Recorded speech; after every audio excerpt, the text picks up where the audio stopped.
Deprivación y delincuencia, Donald Winnicott, compilado por Claire Winnicott, Ray Shepard y Madeleine Davis. La pérdida original. Deseo señalar un punto en especial. En la base de la tendencia antisocial hay una buena experiencia temprana que se ha perdido. El bebé ha adquirido la capacidad de percibir que la causa del desastre radica en una falla ambiental.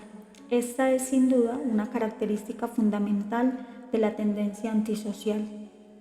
El conocimiento correcto de que la depresión o desintegración obedece a una causa externa y no interna provoca la distorsión de la personalidad y el afán de buscar una cura por medio de una nueva provisión ambiental. El grado de madurez del yo que este tipo de percepción posibilita hace que se desarrolle una tendencia antisocial en vez de una enfermedad psicótica. Los niños presentan muchas compulsiones antisociales que sus padres logran tratar con éxito en sus etapas tempranas. Empero, los niños antisociales presionan constantemente para obtener esta cura mediante una provisión ambiental, pero son incapaces de aprovecharla. Dichas presiones pueden ser inconscientes o tener motivaciones inconscientes.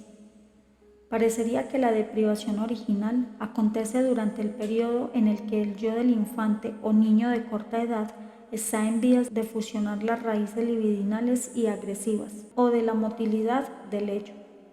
En el momento de esperanza, el niño hace lo siguiente. Percibe un nuevo medio dotado de algunos elementos confiables. Experimenta un impulso que podríamos llamar de búsqueda de objeto. Reconoce que la incompasión está a punto de convertirse en una característica. Por consiguiente, agita el ambiente que lo rodea en un esfuerzo por inducirlo a mantenerse alerta frente al peligro y organizarse para tolerar el fastidio que él le cause. Si la situación persiste, debe poner en prueba una y otra vez la capacidad de ese ambiente inmediato de soportar la agresión, prevenir o reparar la destrucción, tolerar el fastidio, reconocer el elemento positivo contenido en la tendencia antisocial y suministrar y preservar el objeto que ha de ser buscado y encontrado. En circunstancias favorables, o sea, cuando no hay un exceso de locura, compulsión inconsciente, organización paranoide, etc., es posible que con el tiempo, y gracias a esas circunstancias, el niño pueda encontrar a alguien a quien amar, en vez de continuar su búsqueda presentando reclamos sobre objetos sustituidos que han perdido su valor simbólico. En la etapa siguiente, el niño tiene que ser capaz de experienciar la desesperación dentro de una relación, en vez de limitarse exclusivamente al sentimiento de esperanza. Más allá de esto, se entiende para él la posibilidad real de tener una vida propia.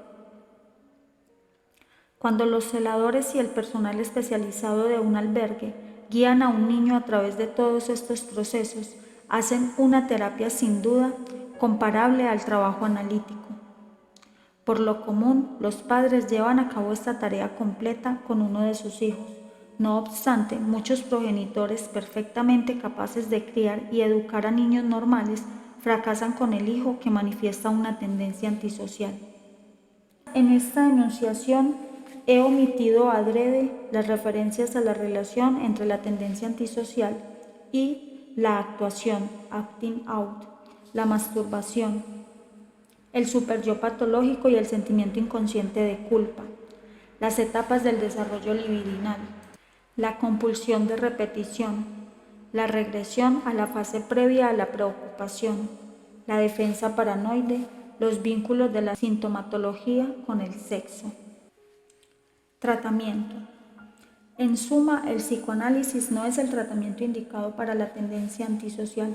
El método terapéutico adecuado consiste en proveer al niño de un cuidado que él pueda redescubrir y poner a prueba, y dentro del cual pueda volver a experimentar con los impulsos del ello. La terapia es proporcionada por la estabilidad del nuevo suministro ambiental.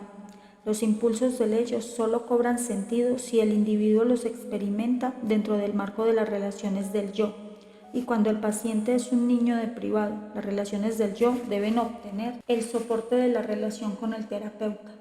Según la teoría aquí expuesta, el ambiente es el que debe proporcionar una nueva oportunidad para las relaciones del yo, por cuanto el niño ha percibido que su tendencia antisocial se originó en una falla ambiental en el soporte del yo. Si el niño es un paciente psicoanalítico, el analista tiene dos alternativas. 1. Hacer posible que la transferencia cobre peso fuera del marco analítico. 2. Prever que la tendencia antisocial alcanzara su máxima potencia dentro de la situación analítica y estar preparado para soportar el impacto. 15. Psicología de la separación.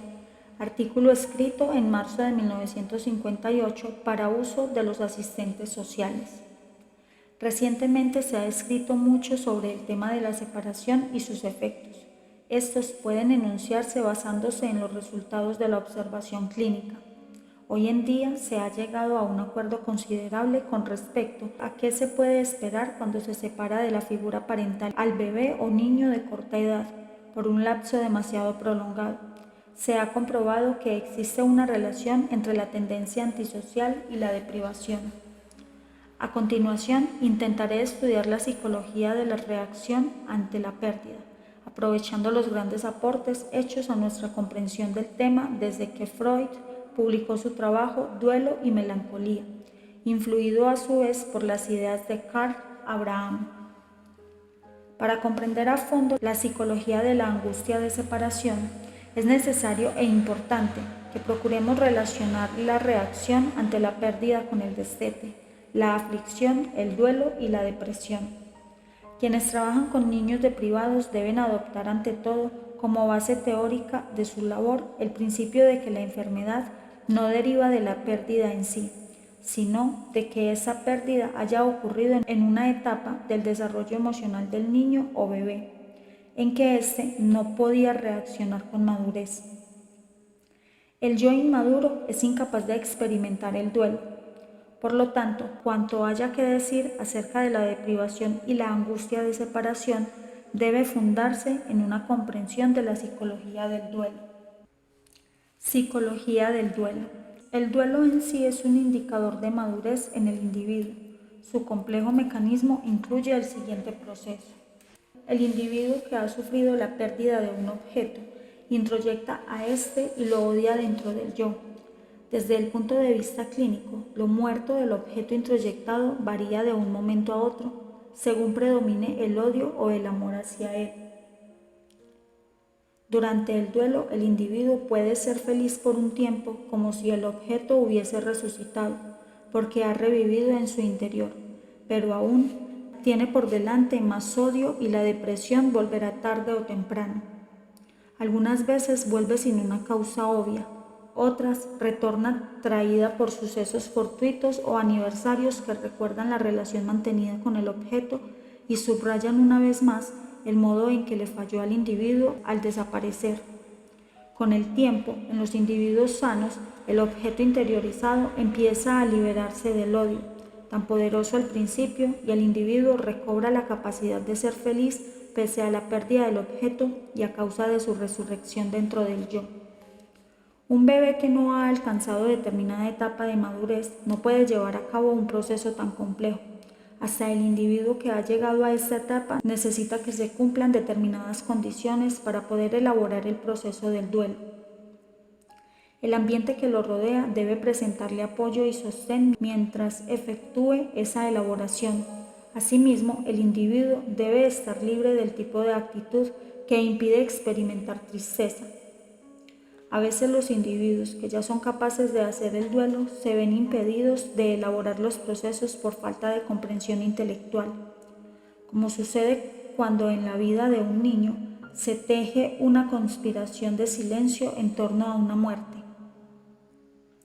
En algunos de estos casos, una información simple sobre el hecho basta para posibilitarle al niño el cumplimiento del proceso de duelo. De lo contrario, caerá en la confusión. Lo mismo puede decirse con respecto a la información que se da a un niño acerca de su adopción.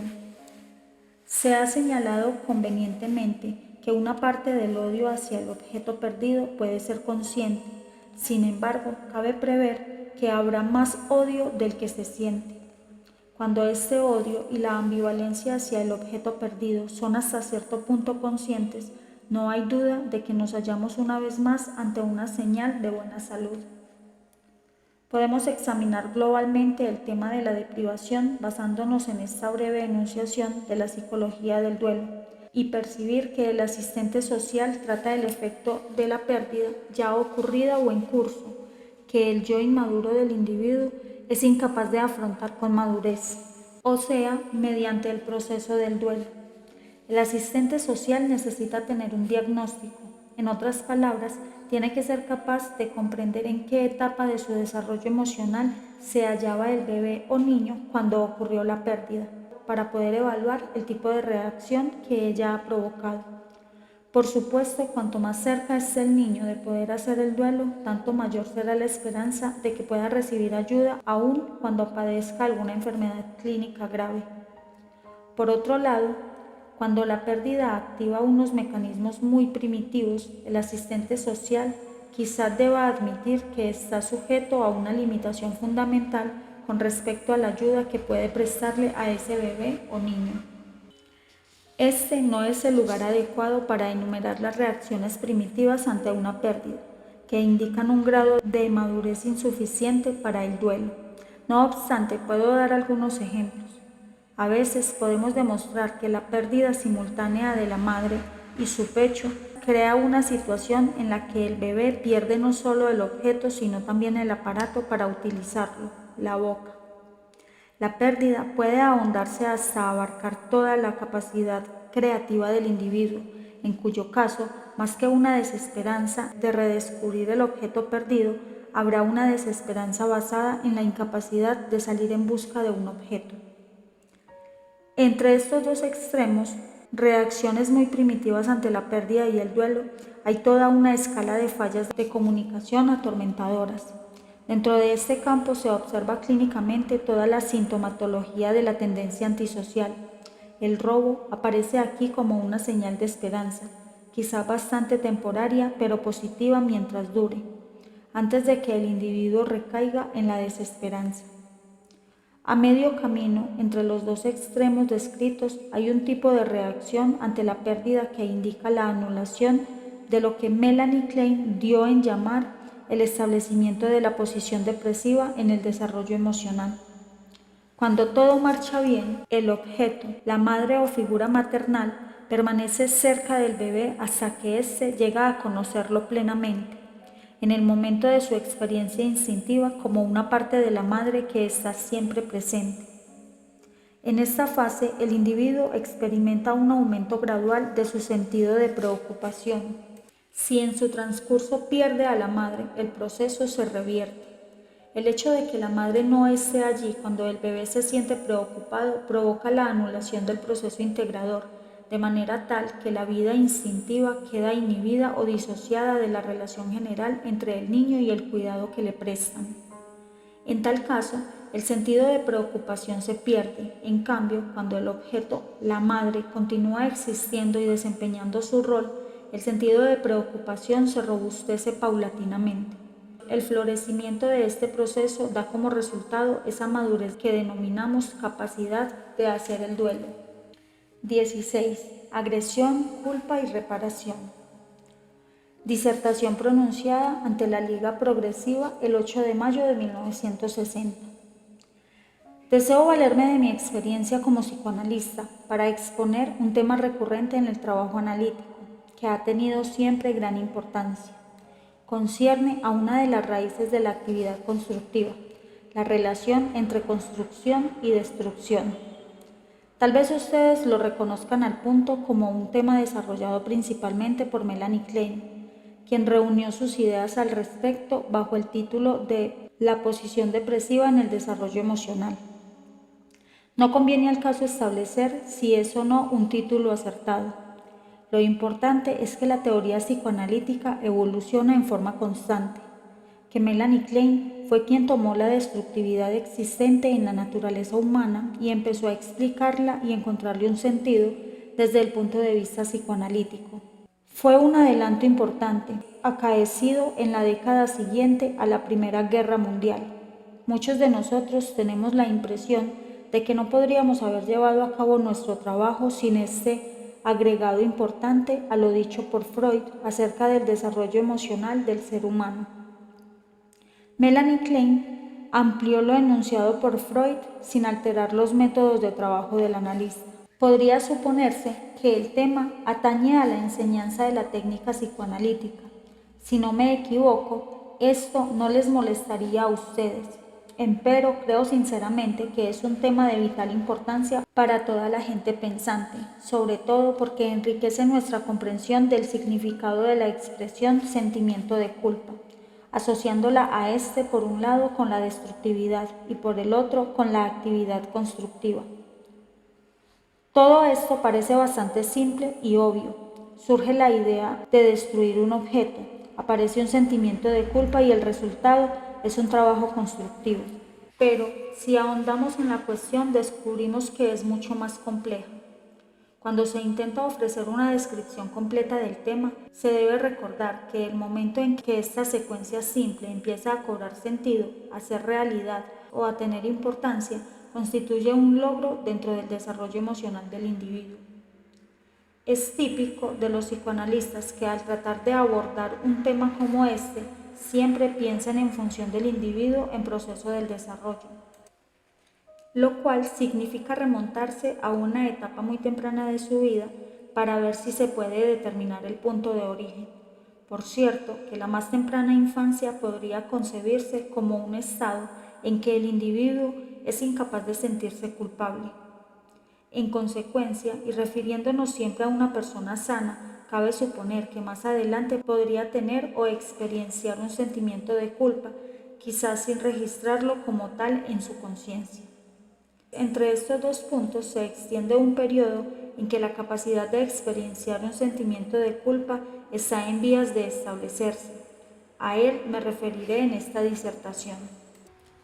Aunque no es necesario dar edades y fechas, diría que a veces los progenitores pueden detectar los inicios de un sentimiento de culpa antes que su hijo cumpla un año. Si bien nadie pensaría que la técnica de la aceptación de una responsabilidad plena por las ideas destructivas propias queda firmemente establecida en el niño antes de los 5 años. Al ocuparnos de este desarrollo, sabemos que hablamos de la niñez en su totalidad y en particular de la adolescencia. Y si hablamos de la adolescencia, también nos referimos a los adultos, porque ningún adulto lo es en todo momento. Las personas no se limitan a tener su edad cronológica, hasta cierto punto tienen todas las edades y no tienen ninguna. Diré de paso que a mi entender no resulta relativamente fácil llegar a la destructividad que llevamos dentro cuando la vinculamos con la rabia por una frustración o el odio contra algo que desaprobamos, o cuando es una reacción ante el miedo.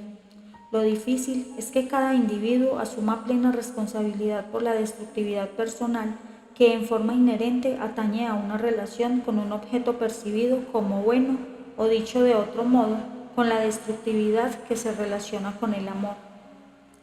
Aquí viene al caso hablar de integración, porque si es dable imaginar una persona totalmente integrada, esa persona asumirá plena responsabilidad por todos los sentimientos e ideas propios del estar vivo.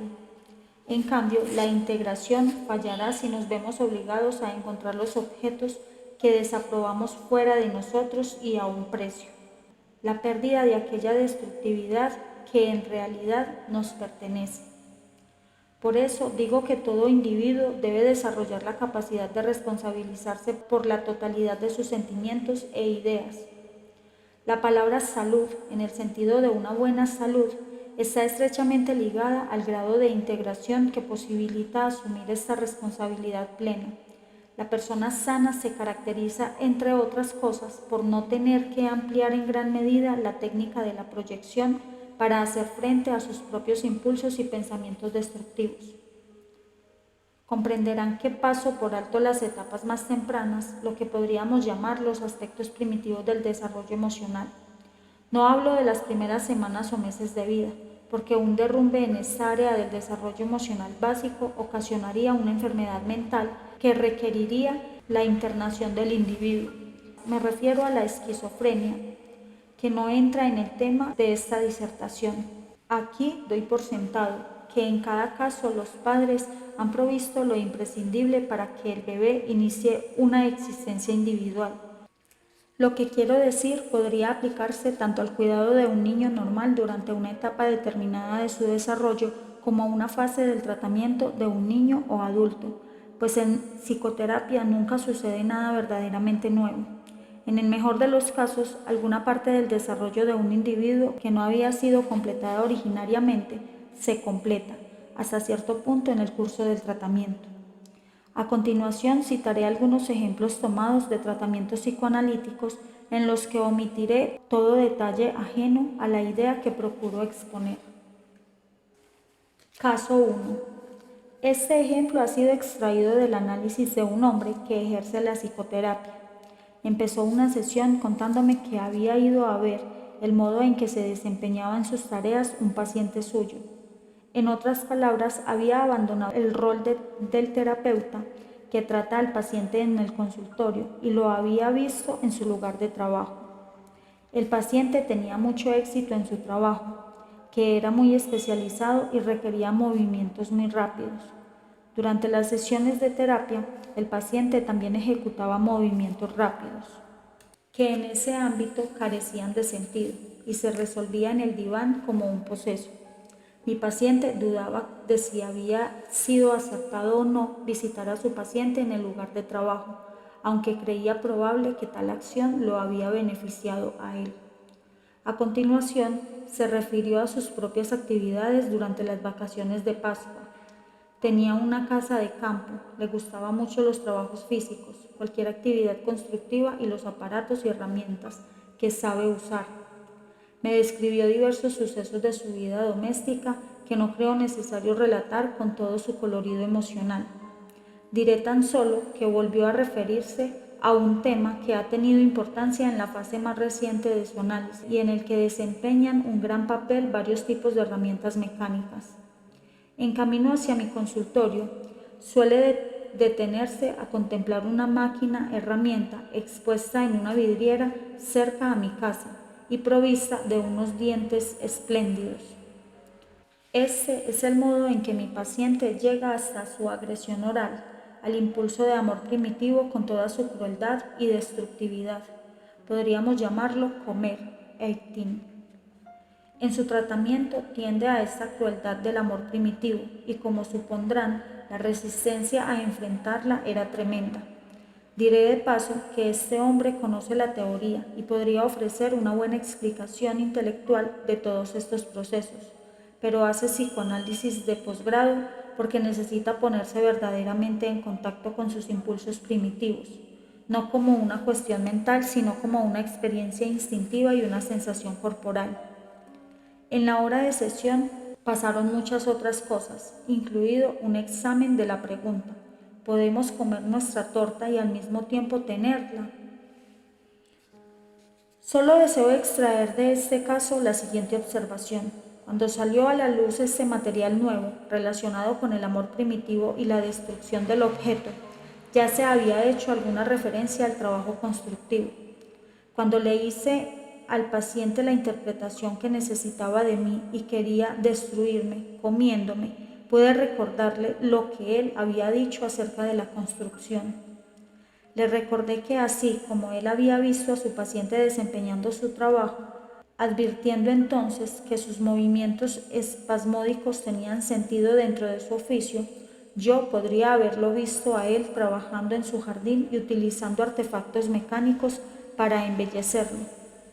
Podría abrir brechas en las paredes y talar árboles, disfrutando enormemente con ello, pero esta misma actividad, aislada de su meta constructiva, habría sido un episodio maníaco carente de sentido. Esta es una característica constante de nuestro trabajo y constituye el tema de mi disertación de hoy. Tal vez sea cierto que los seres humanos no puedan tolerar la meta destructiva presente en su forma más temprana de amar, Sin embargo, el individuo que trata de llegar hasta ella puede tolerar la idea de su existencia si comprueba que ya tiene a mano una meta constructiva que otra persona le puede recordar. Al decir esto, pienso en el tratamiento de una paciente mía. En una etapa inicial de su terapia, cometí un error que estuvo a punto de arruinarlo todo. Interpreté el sadismo oral, o sea, el acto de devorar cruelmente el objeto, como perteneciente a una forma primitiva del amor.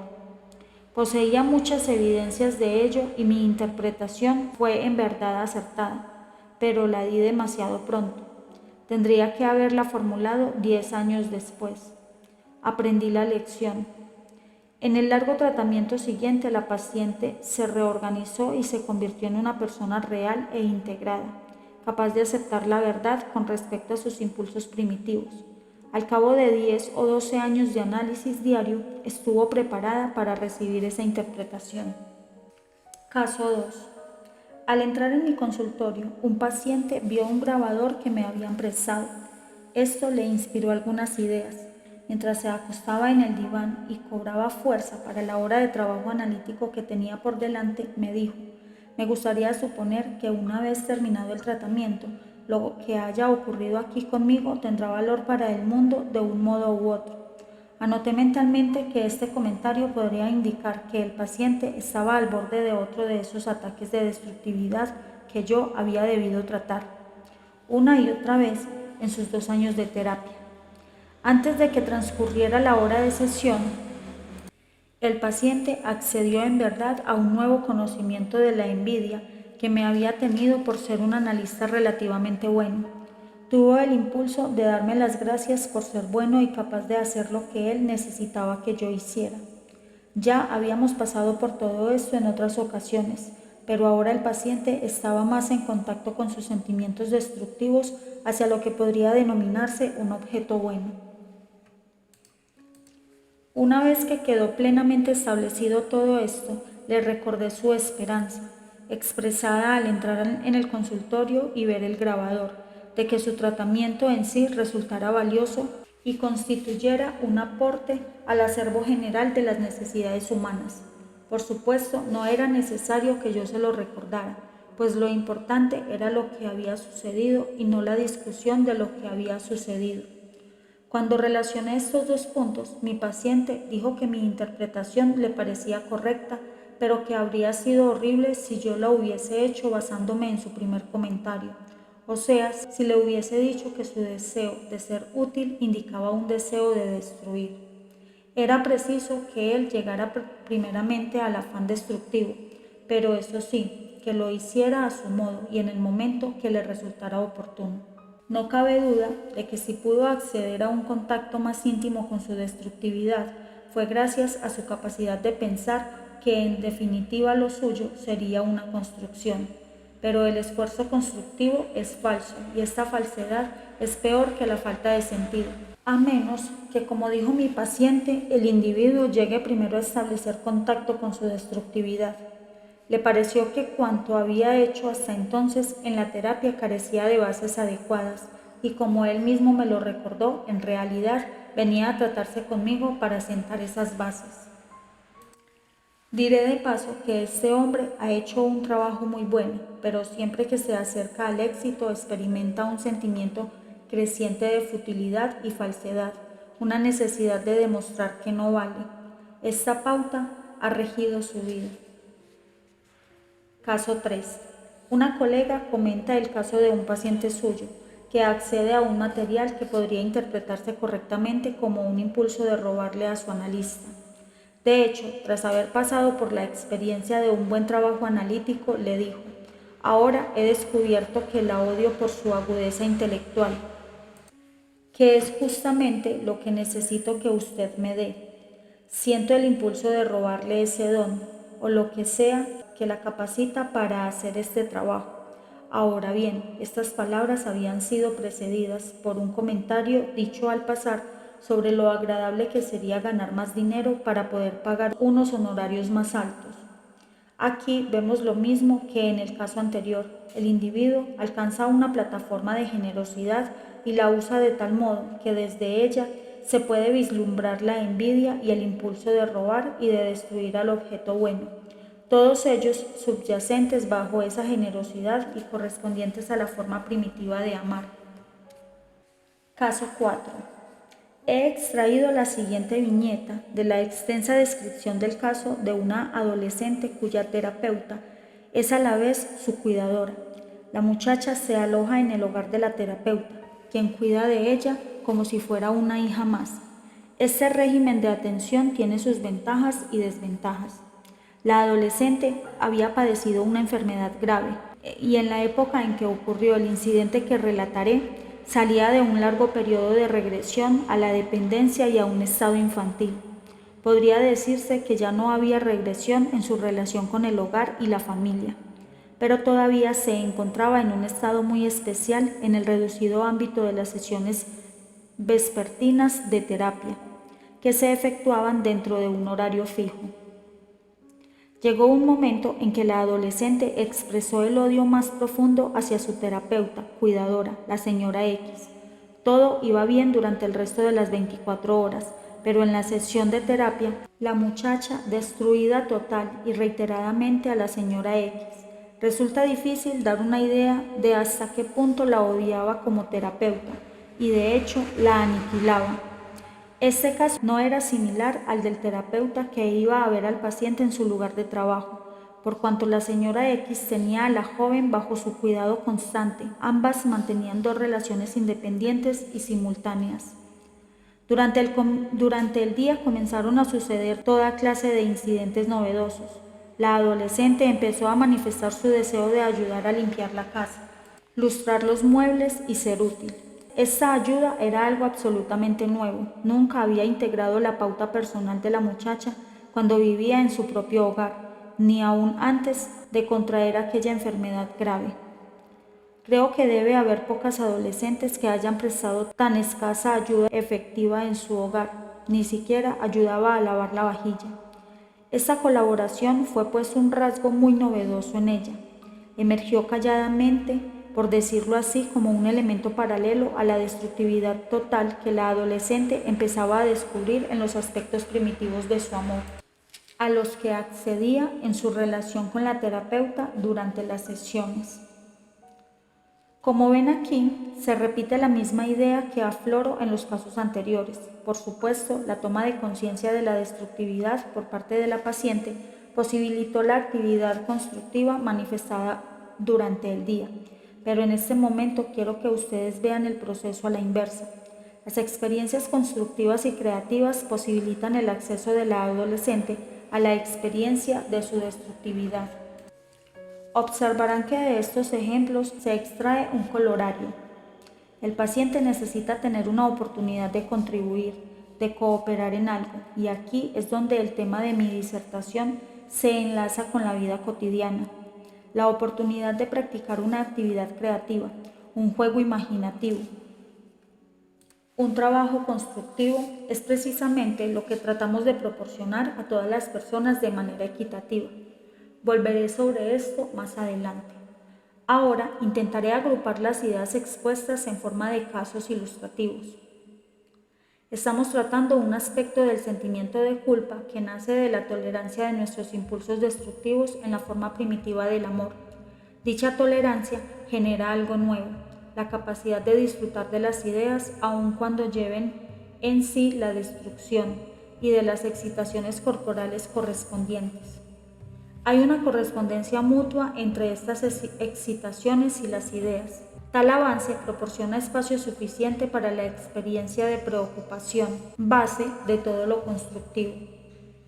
Notarán que podemos utilizar varios pares de términos, según la etapa de desarrollo emocional que describamos. Aniquilación, creación, destrucción, recreación, odio, amor fortalecido, crueldad, ternura, ensuciar, limpiar, dañar, reparar, etc. Permítanme formular mi tesis del siguiente modo.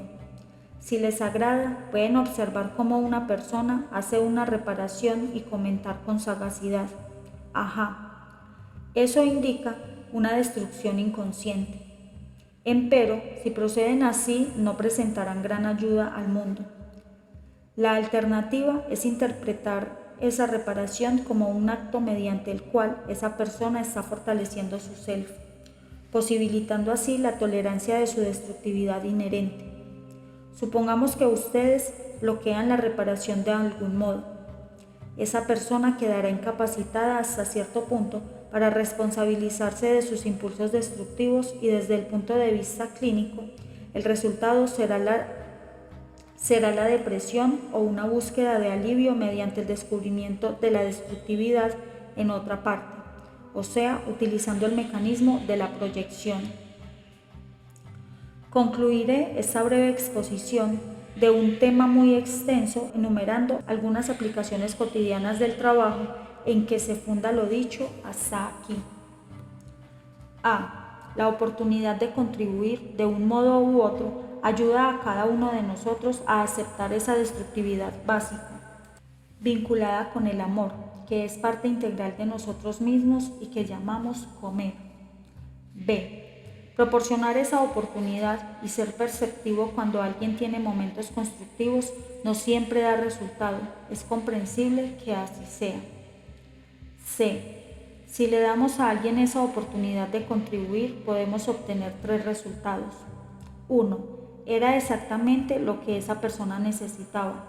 2. El individuo da un uso falso a la oportunidad y sus actividades constructivas cesan, porque él siente que son falsas. 3. Si le ofrecemos una oportunidad a un individuo incapaz de acceder a su destructividad personal, lo sentirá como un reproche y el resultado será desastroso desde el punto de vista clínico.